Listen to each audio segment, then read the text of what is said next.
Alors, il raconte dans cette histoire-là qu'il avait un vieil homme. Et cet vieil homme, il s'appelait Isaac.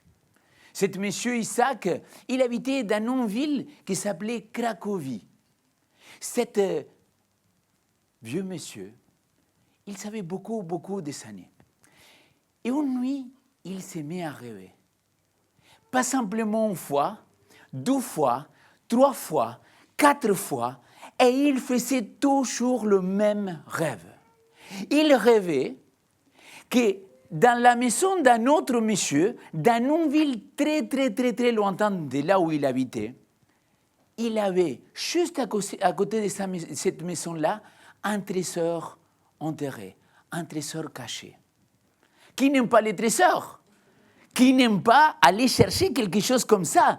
Et ce monsieur-là, il s'est dit, mais non, mais je ne vais pas faire tous ces kilomètres-là. Mais le rêve, il était tellement persévérant qu'un jour, il s'est dit, OK, c'est parti.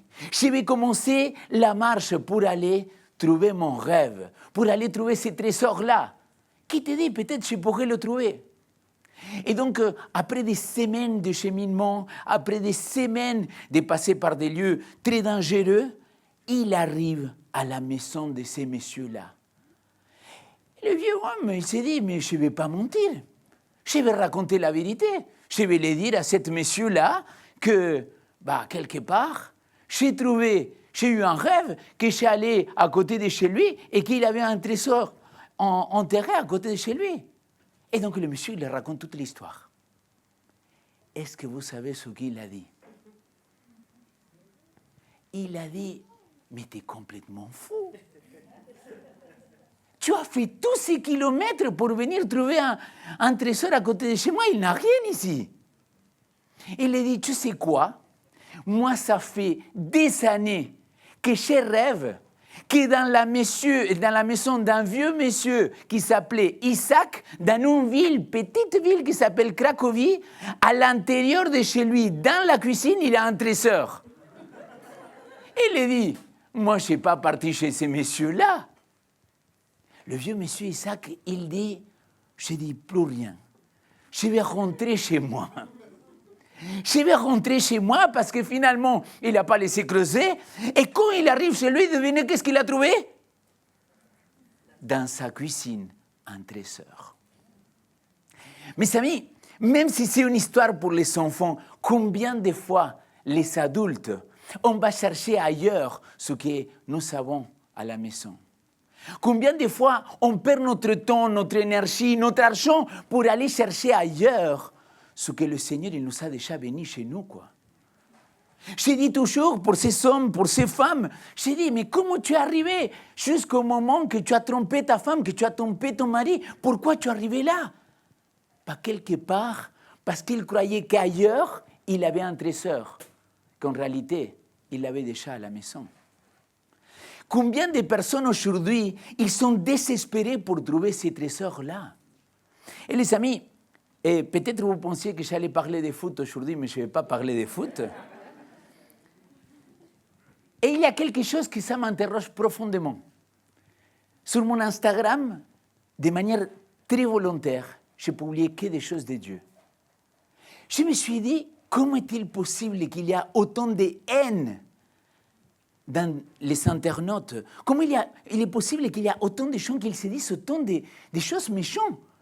Des collègues qui m'ont écrit à 4 heures du matin pour me dire, je dis, oh, que Dieu te bénisse, mon frère. Ils se disent, lui, il est argentin, donc voilà. Et je dis, non, mon frère, je suis enfant de Dieu, citoyen du royaume des cieux, que pendant qu'on vit ici sur terre, si l'Argentine gagne, je suis content, mais sinon, ça me va quand même. Mais je me pose la question, mes amis, combien de fois on cherche et on court derrière une carotte qui n'a aucun sens, alors que la véritable, ou que le vrai trésor, nous l'avons à la maison, mes amis. Et vous savez quel est ce trésor d'aujourd'hui que je vais vous parler? C'est la parole de Dieu. Mes amis, la Bible, c'est un trésor qu'on a laissé de côté. La parole de Dieu, c'est quelque chose qu'aujourd'hui, on laisse de côté. Ce matin, j'ai prêché à la Cluse. Et je disais à quel point c'est tentant quand tu te réveilles. La première chose, c'est choper ton téléphone pour éteindre l'alarme. Et j'ai déjà parlé de ça ici. Mais le grand problème, c'est pas mettre l'alarme sur le Natel. Le grand problème, c'est qu'après, tu te mets à scroller. Parce qu'il y a un message, parce qu'il y a une nouvelle. Je ne suis pas en train de dire que tu te mets à faire de mauvaises choses. Tout simplement que tu te mets à scroller et que ta priorité, elle est décentrée. Au lieu de mettre la parole au centre de ta vie, tu mets d'autres choses. Et c'est ça pour moi le problème, c'est que là nous avons un trésor. Parce que quand je commence ma journée avec la parole de Dieu, je vois qu'il y a une différence dans mon tempérament. Je vois qu'il y a une différence dans ma manière de communiquer avec les autres. Je vois qu'il y a une différence dans ma manière d'agir, de vivre, d'être guidé. Et nous, on aime beaucoup dire, Dieu m'a dit que. On aime beaucoup dire, ah, mais moi je pense que. Mais qu'est-ce que la parole, elle dit, mon frère, ma sœur? Et ça m'interpelle parce que je me dis, on a un trésor et on cherche ailleurs ce que le Seigneur il nous a déjà donné.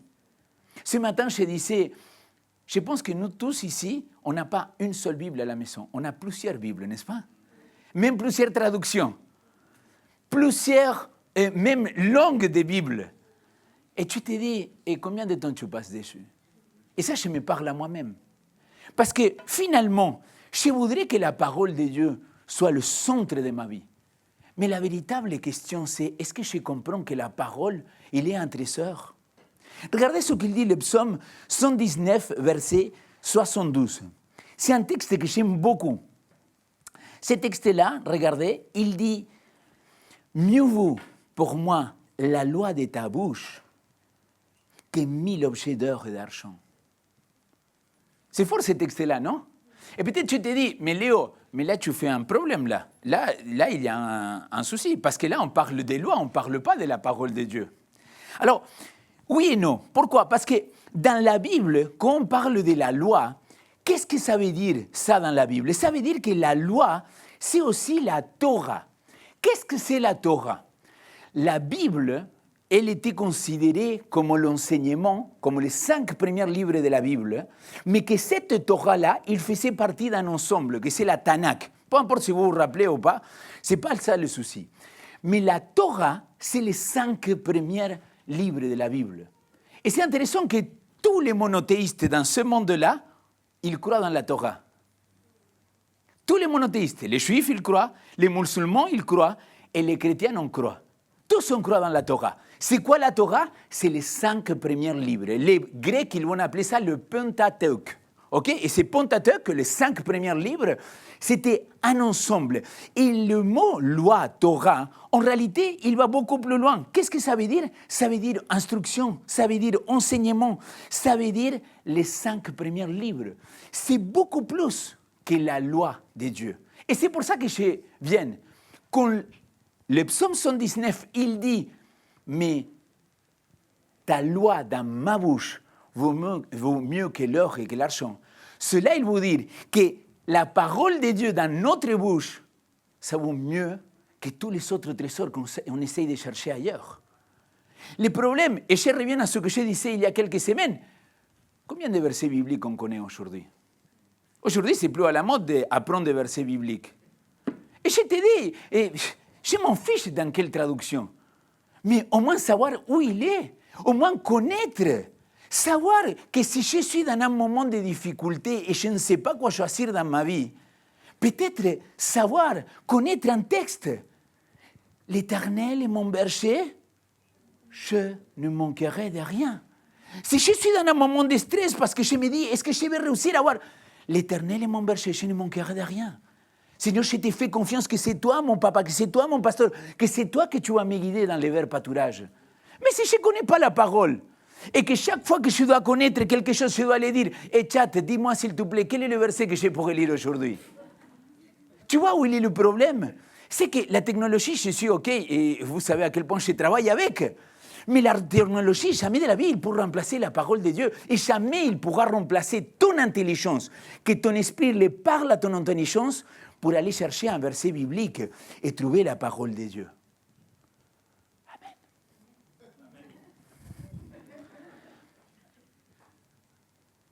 La Bible, elle est extraordinaire. Sauf que nous, parfois, on est limité dans notre manière de la comprendre. Les psaumes, est-ce que vous savez en combien de livres ils sont divisés? En 5. Comment quoi? Comme la Torah. Le premier évangile, selon le Nouveau Testament, et Matthieu, l'évangile est divisé en combien de parties? En 5. La Torah, il est en 5 parties, et le livre des psaumes, il est en 5 parties. Vous m'avez suivi ou pas? Et chaque partie des psaumes, il correspond à une partie de la Torah. Il avait un but, les rédacteurs des psaumes, il avait un but à partager. Et il y a un des psaumes qui, pour moi, c'est un petit bijou que je voudrais partager avec vous, une petite perle. Je vais vous parler de le psaume le plus long. Vous savez c'est lequel? Bien, les amis, je suis fier de vous, bravo! Le 119. Alors, le psaume 119, est-ce que vous savez combien de versets il a? Trop, très bien. Je ne sais pas qui a dit trop, mais c'était très juste, frérot. C'était trop. Par contre, je vais te donner un mémo technique pour que tu ne l'oublies plus jamais. Le psaume 119, elle est divisé en 22 strophes. Vous vous rappelez ou pas? 22. 22 comme l'alphabet hébreu. Chaque lettre de l'alphabet hébreu, il correspond à une strophe de le psaume 119. Nous, on ne peut pas le voir dans notre langue, ni le français, ni l'espagnol, mais chaque lettre de l'alphabet hébreu, il correspond à la première partie, à la deuxième partie, à la troisième partie. C'est ce que les théologiens ils parlent. Il y a 22 péricopes, 22 parties, 22 paragraphes. Et chacun de ces paragraphes-là, il a 8 versets. Vous avez entendu? 22 fois 8. Très bien. Tu as sorti la calculatrice ou par cœur? Ah, il était dans le texte. J'ai dit, oh, rapide, bien. 176, 176 versets, il y a le psaume 119. Et ce psaume 119, c'est une perle, parce qu'il est le psaume le plus long, parce que c'est le psaume qu'il va prendre le plus de temps de parler de la parole de Dieu, de parler de la Torah de Dieu, de parler des prescriptions de Dieu, de parler des décrets de Dieu, de parler des normes de Dieu.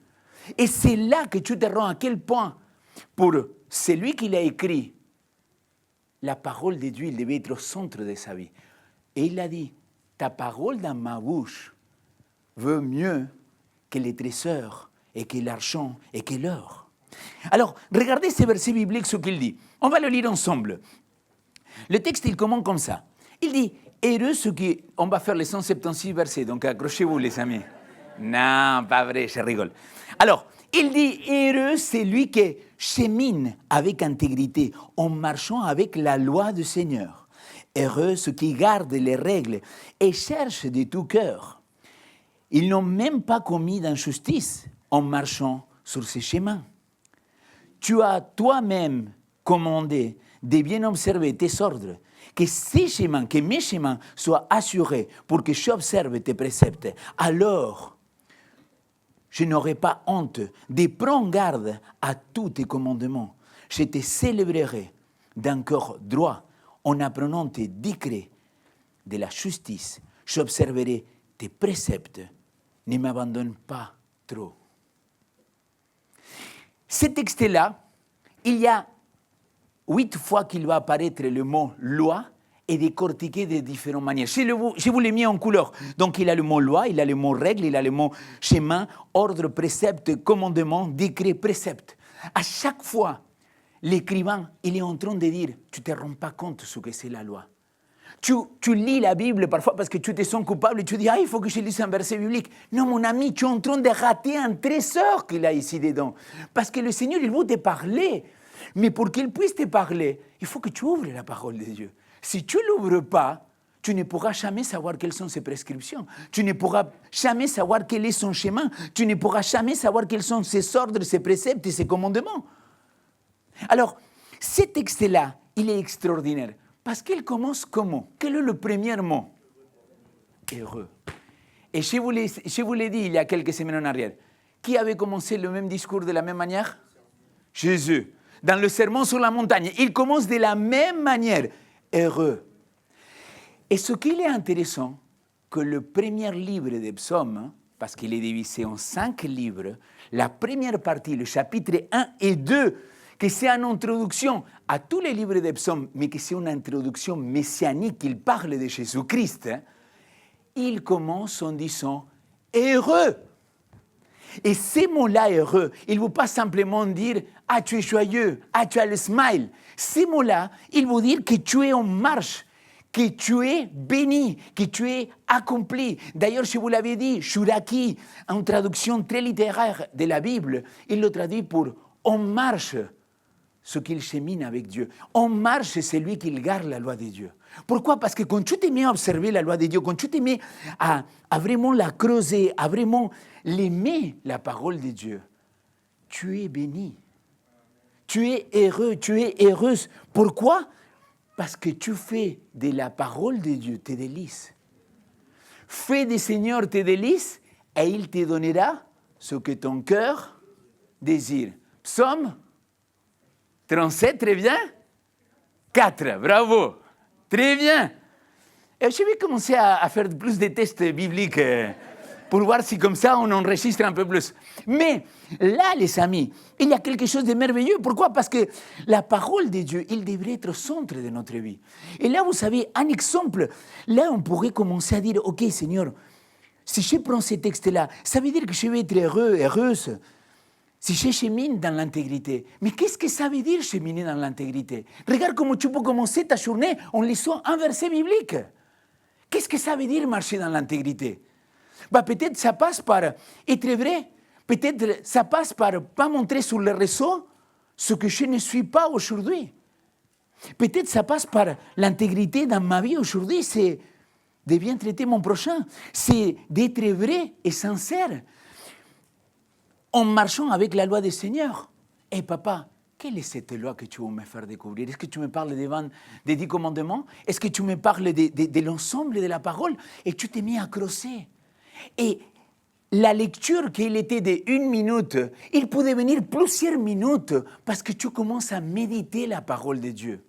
Le problème, c'est que la parole aujourd'hui, il ne peut pas faire concurrence à les scrolls sur le Natel. C'est pas possible, les amis. C'est addictif. Et je le dis parce que c'est la pratique. Pas de la Bible, je parle de scroller. Et donc, du coup, c'est sûr et certain que quand tu t'assois à lire, tu te dis, mince, il faut que je me concentre là. Hey, mais concentre-toi, prends une feuille et commence à marquer. Et c'est de ça que je voudrais te parler aujourd'hui, parce que la parole de Dieu, oui, je veux la mettre au centre de ma vie, mais comment j'ai fait pour le faire? Parce que c'est là la grande difficulté, mes amis. C'est que toi et moi, on galère aujourd'hui pour lire la parole de Dieu. Je n'ai pas besoin que tu me le racontes. Hein. Tu n'as pas besoin de te confesser, je ne suis pas le curé. Mais je sais que tu as du mal à lire la parole de Dieu. Je sais que tu as du mal quand tu te lèves le matin, la première chose à faire, c'est ouvrir la parole. Parce que je te dis pourquoi je pense, et je le crois de plus en plus qu'il faut ouvrir la parole et pas ouvrir le Natel, parce que ta discipline pour ouvrir le Natel et pas pour ouvrir la parole, elle va être sacrément solide. Tu sais pourquoi? Parce que moi, je suis tenté. Il m'arrive un notif et je vais cliquer sur la notification et je vais perdre le fil de ce que je suis en train de lire. Et tu vas me dire, oui Léo, mais parce que toi tu es trop vieux, il faut mettre ne pas déranger. On s'en fiche, l'ami. Prends le papier, prends la Bible. Tout le monde il dit que le papier il revient à la mode. Benjamin me casse les pieds avec ça. Il y a 12 ans en arrière déjà, il me disait, le papier il revient à la mode, Léo. Il faut qu'on fasse un truc en papier. Et d'ailleurs, j'ai écrit un livre pour ça. Non, c'est pas vrai. Et là, on va écrire un 12e, mais c'est pas grave. Alors, mais la parole de Dieu au centre de ma vie, mais comment? Je voudrais vous partager 3 astuces. Vous êtes prêts ou pas? Allez, vous m'accordez 10 minutes, je vous promets qu'en 10 minutes, je boucle tout. Oui, Léo, amen, alléluia. Alors, la première chose que je voudrais vous parler, trouver le temps et le lieu, il me semble, mais indispensable. Si tu n'es pas conscient que tu dois trouver un temps et un lieu, tu ne vas pas le faire. Fais-moi confiance parce que j'ai passé par là. C'est l'expérience qu'il parle. Si tu veux te mettre à lire la parole de Dieu et tu le fais au moment que tes enfants, pour ceux qu'on est parents, s'élèvent pour le petit déjeuner, mon ami, ce n'est pas le bon moment. Papa, est-ce que tu pourrais me faire ceci? Papa, est-ce que tu pourrais me donner? Papa, je trouve ça. Maman, je n'arrive pas à trouver ça. Les amis, ce n'est pas le bon moment. Soit tu le fais avant. Mais Léo, attends, je ne vais pas me réveiller. Eh oui, mon frère, no pain, no gain. Arrête de pleurnicher et va lire la parole de Dieu. Les gens, ils vont être bénis, les gens, ils vont avoir ces trésors dans leur vie, mais ils ne sont pas prêts à sacrifier ça. Par contre, pour se réveiller, à regarder un match à 4 heures du matin, ça, tout le monde, il était réveillé. Ah non, mais non, d'un chant, j'étais en colère. J'ai dit, attends, pour voir le match, vous vous réveillez. Mais pour lire la parole de Dieu, non, je suis trop fatigué. OK, mais ne te dis pas alors pourquoi ces trésors-là, ils ne sont pas dans ta vie aujourd'hui. Désolé, je suis violent dans ce que je dis, pardon. Mais c'est ce que je crois. Il faut trouver un temps et un lieu. Regardez ce qu'il dit. Mettre un temps précis. La nuit, j'évoque ton nom, Seigneur. J'observe ta loi. Il faut prendre un temps, soit le matin, soit le soir, mais prends un temps à part, dans lequel tu t'assois avec ta Bible, avec un petit cahier, dans lequel tu vas prier, et dans lequel tu vas lire le premier verset biblique des psaumes, et tu vas dire, OK, heureux c'est lui qui marche dans l'intégrité. Qu'est-ce que ça veut dire, Seigneur? Et tu marques la question. Heureux c'est lui qui marche dans l'intégrité. Qu'est-ce que ça veut dire ça pour moi? Et tu l'écris. Et là, tu es en train de prier, d'étudier et de vraiment intégrer ces messages dans ta vie. Tu me suis ou pas? Première chose. Alors, choisir le bon moment, je vous ai parlé, et trouver un lieu calme. Je ne sais pas vous comment ça vous arrive. Je pense que je suis peut-être un peu hyperactive ou quelque chose comme ça. Je ne sais pas, je m'en fiche parce que finalement, j'ai dépassé ça. Amen. Ce que je veux vous dire, c'est que moi, il passe une mouche et je suis distrait. Et je pense, je sais ce qu'on doit faire, on doit mettre une entreprise pour capturer les mouches quand tu te réveilles le matin. Et je dis, attends, sinon pourquoi je suis en train de penser à une entreprise de mouches? Reviens à la parole. Alors, si tu es comme moi, alors trouve un moment et un lieu dans lequel tu vas être calme. Vous voyez ce que je veux dire ou pas? Comment tu vas te mettre à étudier la parole dans un lieu dans lequel... Moi, je suis incapable de l'étudier dans le train. Parce que je regarde tout, tu vois. Et donc, je lis du verset, je dis, attends, j'étais en train de lire, et je reviens. Donc, trouve un temps calme. Trouve un temps dans lequel tu peux te concentrer, dans lequel tu peux consacrer ce temps à Dieu. Je m'en fiche, l'ami, si c'est 5 minutes, 10, 15, 20 ou 1 heure. Ça t'appartient. Et je raconte toujours ces témoignages-là. J'avais l'habitude de me réveiller à 6 heures du matin, tout le temps, pour ma méditation. Et quand Naomi, elle est née, Naomi, elle s'est réveillée à 6 heures du matin. Et ça me tuait la méditation. Et je n'arrivais pas à dormir, Karen non plus, on était tous fatigués. Je disais, mais à quelle heure? Et le Seigneur, il est venu me dire, bah Léo, mets l'alarme plus tôt, qu'est-ce que tu veux que je te dise? Et donc j'ai mis l'alarme plus tôt. Jusqu'à maintenant, mon alarme, c'est à 5 heures du matin. Et je me réveille à 5 heures pour avoir mon temps avec Dieu. Et quand je ne le fais pas, maintenant je ne culpabilise pas, je lui dis, Seigneur, aujourd'hui j'avais besoin de faire un peu plus de dodo, je suis fatigué, nanana, je lui parle et c'est fini. Mais prends ce temps-là. Prends rendez-vous avec Dieu. Je voudrais que vous ne le faites pas. Mais je voudrais savoir si dans votre agenda, papier ou électronique, il est marqué le rendez-vous avec Dieu. Ne me répondez pas. Comme ça, je me sens pas mal, vous vous sentez pas mal. Mais dans mon agenda, j'ai appris qu'il fallait mettre le... Non, on est loin, on est très loin. Mais très loin, frérot. J'ai dit 10-15 minutes, tu m'as fait 2 minutes là. Eh, attends, sinon je vais perdre l'idée. Il faut marquer le rendez-vous avec Dieu.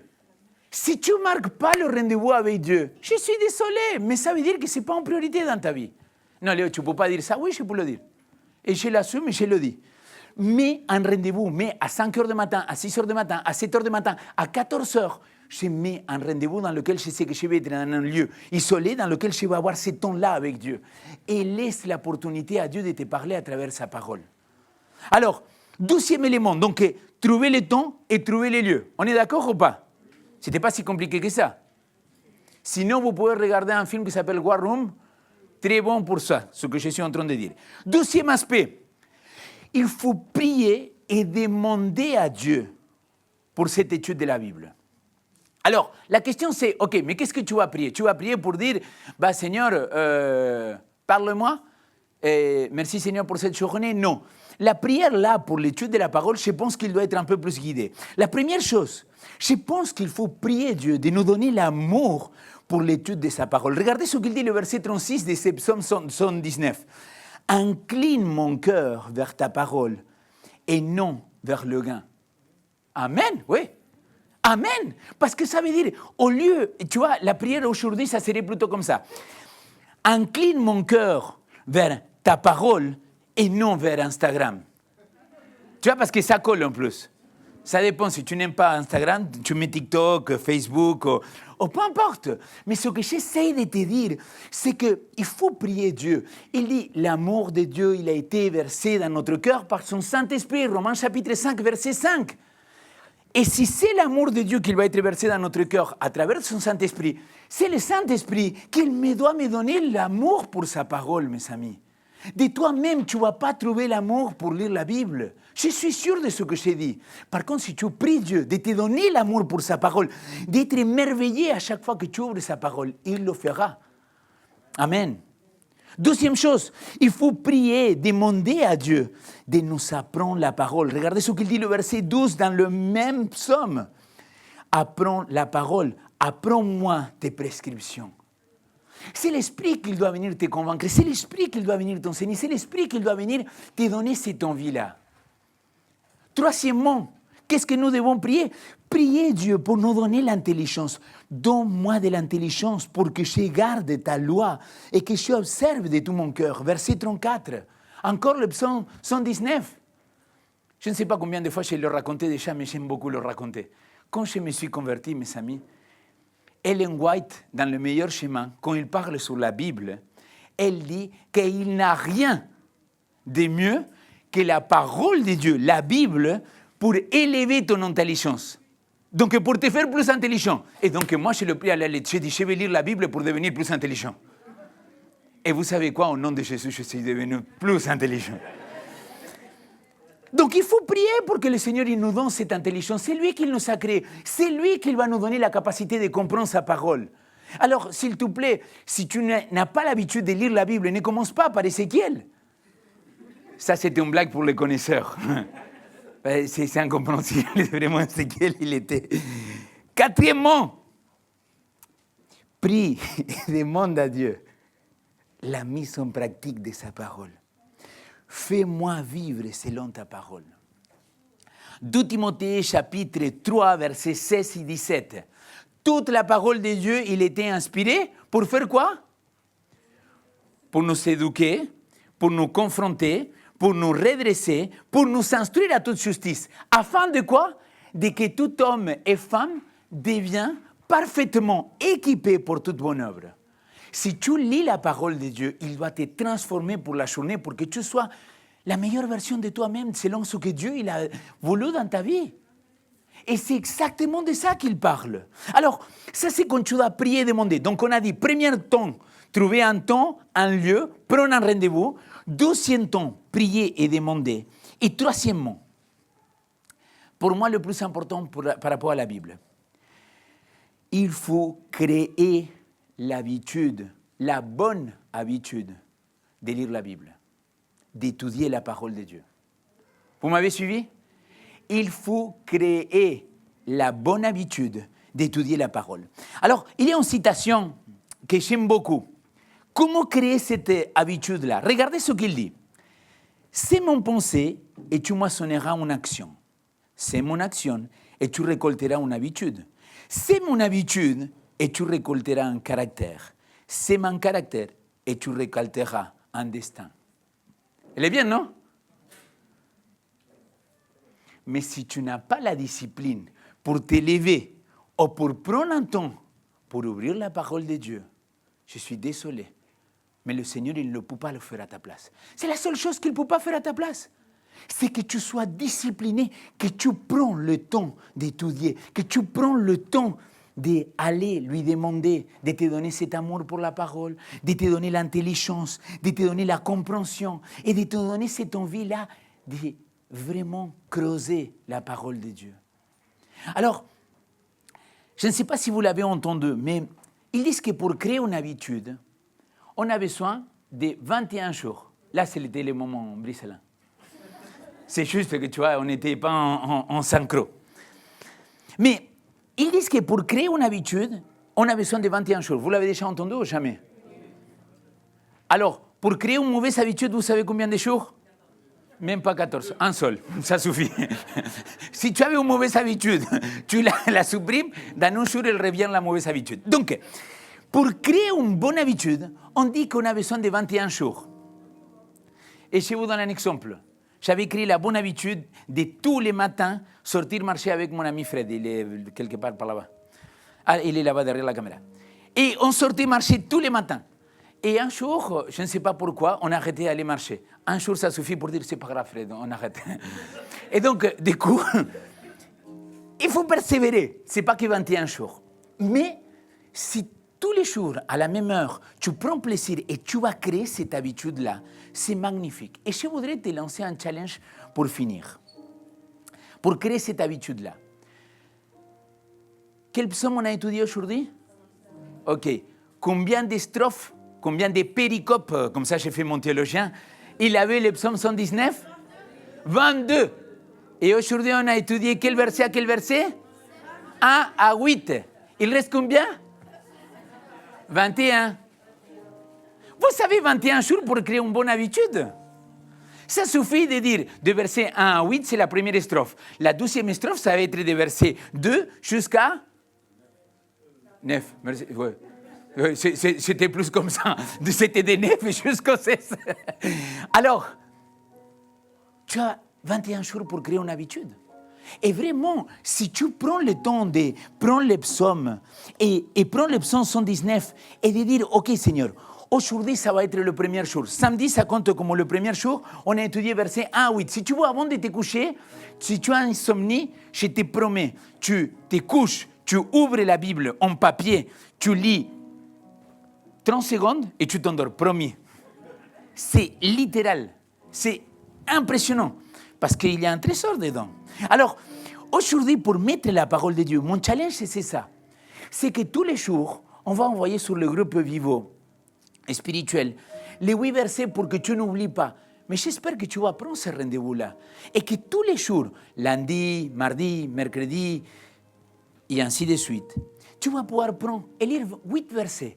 Mais pas les lire tout simplement. Je voudrais que tu prennes le temps de prendre les cahiers, de marquer, de dire, OK, je vais entourer chaque fois qu'il apparaît le mot loi, prescription, cheminement. Je vais demander et voir comment cela il peut s'appliquer dans ma vie. Je vais prendre ce temps-là pour prier. Et si vous voulez, je peux vous envoyer les 4 étapes dans le groupe WhatsApp.